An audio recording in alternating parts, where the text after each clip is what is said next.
तो hello everyone. आज हम लोग पढ़ते हैं न्यू इंडस्ट्रियल पॉलिसी।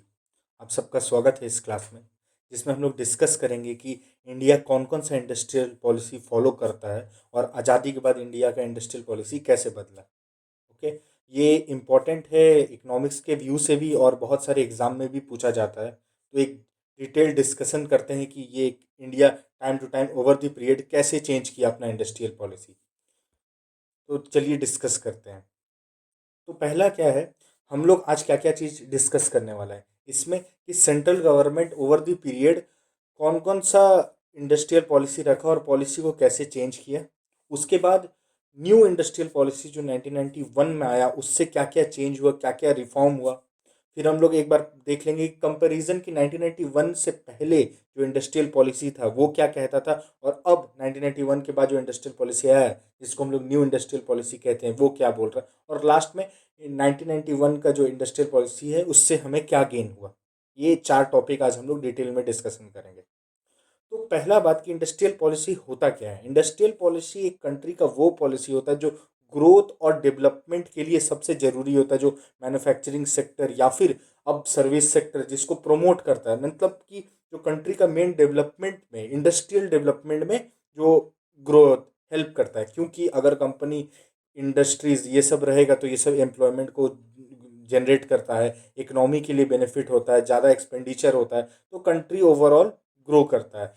जिससे कंपनी का इंफ्रास्ट्रक्चर अच्छा होता है, जो ओवरऑल एक कंट्री का ग्रोथ के लिए सबसे ज़रूरी है। ये होता है एक इंडस्ट्रियल पॉलिसी जो सबसे ज़रूरी होता है। उसके बाद हम लोग देखेंगे कि आज़ादी के बाद तो जो हमारा इंडस्ट्रियल पॉलिसी पास हुआ वो 1956 में हुआ। ओके, इस इंडस्ट्रियल पॉलिसी में क्या किया गया, जो इंडस्ट्रीज़ और कंपनीज़ है इसको तीन अलग अलग शेड्यूल में बांटा गया। Schedule A, schedule B and schedule C. तो इसमें क्या क्या किया है, जो काम है, जो एक इकोनॉमी में एक एक जो आउटपुट होता है, जो जो प्रोडक्ट का ज़रूरत होता है उसको अलग अलग हिसाब से बांट दिया गया। पहला शेड्यूल ए। शेड्यूल ए में ऐसा काम, ऐसा इंडस्ट्रीज को सिर्फ स्टेट मतलब गवर्नमेंट के लिए रखा गया, जिस पे सिर्फ गवर्नमेंट काम कर सकता है, जिसका इंडस्ट्रीज सिर्फ गवर्नमेंट ऑपरेट कर सकता है, जिसको पीएसयू भी बोलते हैं, और जिसको सिर्फ गवर्नमेंट के परमिशन के हिस्से ही आगे ऑपरेट किया जा सकता है, जिसका आउटपुट सब कुछ कंट्रोल्ड रहेगा गवर्नमेंट पे, जिसको शेड्यूल ए में डाला गया। शेड्यूल बी में वैसा सेक्टर्स को रखा गया जो जो कुछ गवर्नमेंट भी हैंडल करे, कुछ प्राइवेट सेक्टर भी हैंडल करे, जहाँ पे बहुत जगह मिला जुला भी जो कोलैबोरेशन से हो सके, काम हो सके, जिसमें गवर्नमेंट और प्राइवेट सेक्टर दोनों मिल के अपना काम कर सके और आउटपुट जनरेट कर सके। और तीसरा शेड्यूल में वो सारा कंपनीज को रखा गया जिस पे सिर्फ प्राइवेट सेक्टर काम करेगा, गवर्नमेंट अपना भागीदारी नहीं करेगा, जिसमें गवर्नमेंट को कोई इंटरेस्ट नहीं है। तो इस पॉलिसी में गवर्नमेंट मेजर मेजर पोर्शंस को खुद होल्ड करके रखा था, मेजर सेक्टर्स पे सिर्फ, जिस पे सिर्फ गवर्नमेंट काम कर सकता था। बहुत कम ही सेक्टर को प्राइवेट के लिए छोड़ा गया था, इसलिए इसको ये एक कंजर्वेटिव अप्रोच का पॉलिसी था जिसपे गवर्नमेंट खुद मैक्सिमम कंट्रोल रखना चाहता था। ओके, ये जो इंडस्ट्रियल पॉलिसी था 1956 का, इसको हम लोग कहते हैं इकोनॉमिक कॉन्स्टिट्यूशन भी इसको कहते हैं। जैसे कि आप देख सकते हैं इसको हम लोग इकोनॉमिक कॉन्स्टिट्यूशन भी कहते हैं। अप्रैल 1956 में आया था। ओके, इसके बाद हम लोग चलते हैं नेक्स्ट हमारा। अब इंडस्ट्रियल पॉलिसी टिल 1991 क्या था हम वो देख लेते हैं। इसमें क्या था कि बहुत सारा कंपनी पब्लिक सेक्टर के लिए रिजर्व था। ठीक है, इसमें public sector companies overall economy को डोमिनेट करता था। ठीक है, इसमें एक सोशलिस्टिक अप्रोच था जो सिर्फ गवर्नमेंट बेनिफिट के लिए, तो देखिए गवर्नमेंट सारा चीज़ रखता था, खुद कंट्रोल करता था, इसलिए क्योंकि वो सोशल अप्रोच पब्लिक को बेनिफिट के लिए। तो ये कंजर्वेटिव अप्रोच था जिसमें सब रिस्ट्रिक्शंस बहुत सारा था। ठीक है, जैसे आप देख सकते हैं लार्ज नंबर ऑफ रिस्ट्रिक्शंस था प्राइवेट सेक्टर फार्म्स में, और उसको जो सारा जगह सारा product private sector farms manufacture भी नहीं कर सकता था, बिकॉज कि गवर्नमेंट सब पे एक रेगुलेशन लगा दिया था कि गवर्नमेंट का ऐसा कहना था, ऐसा सोचना था कि हम अगर प्राइवेट सेक्टर को ज़्यादा अगर उस समय बढ़ावा दें तो बहुत ज़्यादा महंगाई बढ़ेगा। जो लोग हम जो प्रोडक्ट लोगों को कम दाम में सप्लाई कर रहे हैं, हो सकता है प्राइवेट सेक्टर ज़्यादा दाम में सप्लाई करे। तो ये चीज़ मेरा सारा मतलब गवर्नमेंट का सोचना था। उसके बाद क्या था कि एमआरटीपी एक्ट में लार्ज, जितना भी लार्ज कंपनीज था, गवर्नमेंट उसको एमआरटीपी एक्ट के अंदर अंतर्गत ले आता था, क्योंकि ताकि मोनोपोली ना हो सके। जैसे कोई एक कंपनी का पूरा लीडरशिप ना हो सके, ऐसा ना हो जाए कि एक कंपनी सारा छोटा कंपनी को ख़त्म कर दे और वही एक कंपनी लास्ट में प्राइस रेगुलेट करे एंड सब चीज़ ऑपरेट करे। इस चीज़ को रोकने के लिए एमआरटीपी एक्ट में बहुत सारे कंपनीज को, इंडस्ट्रीज को ला दिया गया था और फॉरेन कैपिटल और फॉरेन इन्वेस्टमेंट में भी बहुत सारा रिस्ट्रिक्शन रख दिया गया था। इसलिए ये जो पॉलिसी था पूरा गवर्नमेंट और पब्लिक सेक्टर के मतलब नज़रिए से था और उसको ही फोकस करके था ताकि पब्लिक का डेवलपमेंट हो सके। ये था पॉलिसी 1991 तक। उसके बाद 1991 के बाद क्या हुआ? 1991 में जब इंडिया का फॉरेन एक्सचेंज पूरा ख़त्म हो गया, जो सिर्फ 2 वीक्स का फॉरेन एक्सचेंज इंडिया के पास बचा था, उस समय इंडिया ने डिसीजन लिया कि नहीं, अब हमको एक नया पॉलिसी लाना होगा जिससे हम फर्दर ग्रोथ कर सके और आगे बढ़ सके अपना कंट्री को लेके। इस वक्त जो नया पॉलिसी आया उसका मेन एम क्या था? कंटिन्यूटी विथ चेंज, आगे बढ़े बट चेंज के साथ। इसमें क्या था कि सारा इकोनॉमिक जो इन्वायरमेंट था उसको थोड़ा चेंज लाना था, जिसमें इन्वायरमेंट और इन्वेस्टमेंट का तरीका को थोड़ा चेंज लाना था, टेक्नोलॉजी को कैसे नया अडॉप्ट करना था, इस बारे में टोटल फोकस था। न्यू इंडस्ट्रियल पॉलिसी, ठीक है। न्यू इंडस्ट्रियल पॉलिसी क्या किया? 5 मेन थिंग्स पे फोकस किया जिसकी वजह से इंडिया को ये ग्रोथ हो सके, इंडिया अपना नया इकोनॉमिक रिवॉल्यूशन कर सके। तो वो 5 मेन क्या था? 5 मेन पॉइंट्स देखिए। पहला था कि लाइसेंसिंग पॉलिसी। पहले क्या था, इंडिया में बहुत ज़्यादा लाइसेंस लेना पड़ता था, बहुत ज़्यादा परमिशन लेना पड़ता था क्योंकि सब चीज़ में रिस्ट्रिक्शंस था। तो अब न्यू इंडस्ट्रियल पॉलिसी में सबका लाइसेंसिंग कम किया गया, उतना सारा जो एक्स्ट्रा परमिशन एक्स्ट्रा रिक्वायर था उसको बहुत मिनिमल किया गया, जो एकदम ही मैंडेटरी है उसको सिर्फ रखा गया परमिशंस में, बाकी सारा परमिशंस को हटा दिया गया। ये न्यू इंडस्ट्रियल पॉलिसीज में था। उसके बाद इन्वेस्टमेंट। इन्वेस्टमेंट में क्या किया? फॉरेन डायरेक्ट इन्वेस्टमेंट को ज़्यादा उसको बढ़ावा दिया गया, ज़्यादा इनकरेज किया गया ताकि जो फॉरेन कंपनीज है वो भी आके इंडिया में इन्वेस्ट कर सके। जैसे एनआरआईज को अलाउ किया गया 100% इक्विटी इन्वेस्टमेंट तक, लेकिन ये सारा चीज़ में नहीं अलाउ किया गया। 34 इंडस्ट्रीज को ऑटोमेटिक अप्रूवल रूट में, जैसे आप देख सकते हैं, 34 इंडस्ट्रीज को ऐसा कर दिया गया कि उसमें 100% कर सकते हैं पूरा इन्वेस्टमेंट, बट नॉट ऑल। कुछ अभी उस समय भी गवर्नमेंट ने अपने पास रखा हुआ था, बट बहुत सारी चीज़ को अलाउ कर दिया था। उसके बाद क्या था?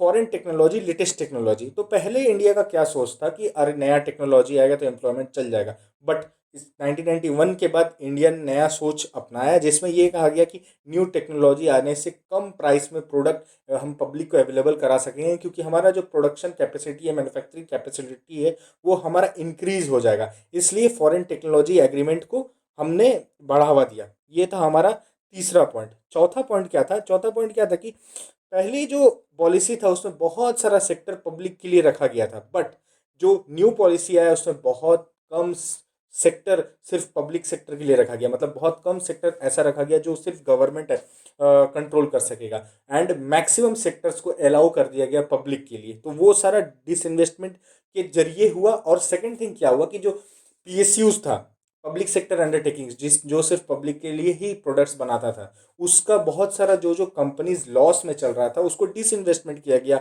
उसका फाइनेंशियल रिकंस्ट्रक्शन किया गया, उसका मैनेजमेंट का तरीका, उसका स्ट्रेटेजी पॉलिसी का तरीका में थोड़ा थोड़ा चेंज लाया गया ताकि उस कंपनी को भी, उस पब्लिक सेक्टर अंडरटेकिंग को भी प्रॉफिटेबल बनाया जा सके। ये मेन एम था हमारा नया इंडस्ट्रियल पॉलिसी का।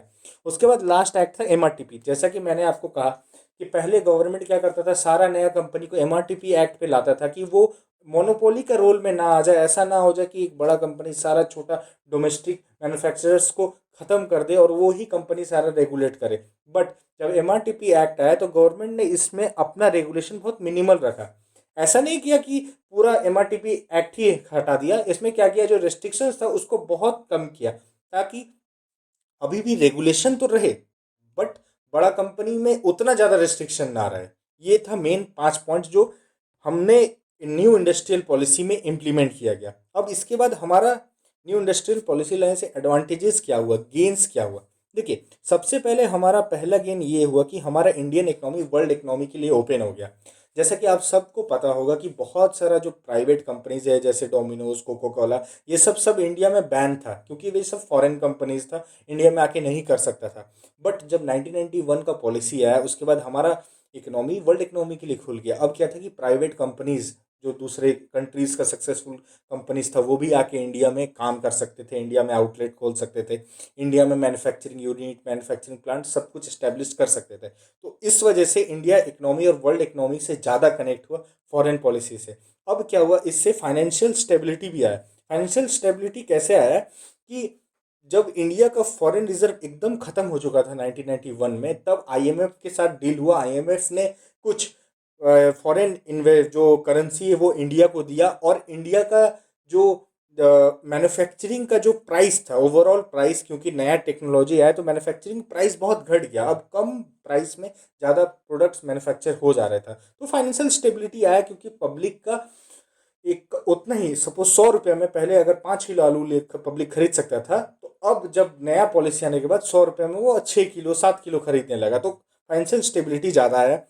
Deregulation of domestic market. अब डोमेस्टिक मार्केट क्या होता है? डोमेस्टिक मार्केट में फॉरेन कंपनीज को भी इंटर किया गया। पहले सारा फॉरेन कंपनीज को नहीं अलाउ था कि वो डोमेस्टिक मार्केट में आए, क्योंकि जब 1991 का पॉलिसी आया, उस समय डोमेस्टिक मार्केट बहुत स्लो डाउन हो चुका था। पब्लिक ज़्यादा चीज़ नहीं खरीद रहे थे, क्योंकि पब्लिक के पास पैसा नहीं था, गवर्नमेंट ऑफ इंडिया के पास भी पैसा नहीं था। बट जब फॉरेन पॉलिसी खुला तो मार्केट में पैसा आया, डोमेस्टिक मार्केट धीरे धीरे धीरे धीरे रिकवर हुआ, और बहुत ही सही तरीके से रिकवर हुआ। And last thing, check on monopoly. जैसा कि मैंने आपको पहले भी कहा, एमआरटीपी एक्ट को अच्छे से रेगुलेट किया गया, जिससे कि हमारा सही से मार्केट चल सके और हम लोग अपना कंट्री का इकोनॉमी को सही से ग्रोथ कर सके। इसका देखिए, अगर ओवरऑल कंक्लूजन कहा जाए तो कंक्लूजन ये था कि भले हमने अपना जो इकोनॉमी को वर्ल्ड इकोनॉमी के लिए ओपन किया, बट इसका प्रॉफिट क्या हुआ कि आईएमएफ का प्रेशर से हमने एक लॉन्ग ओवरड्यू जो हमारा जो बोल्ड इनिशिएटिव जो इंडियन इकोनॉमी को लेना चाहिए था,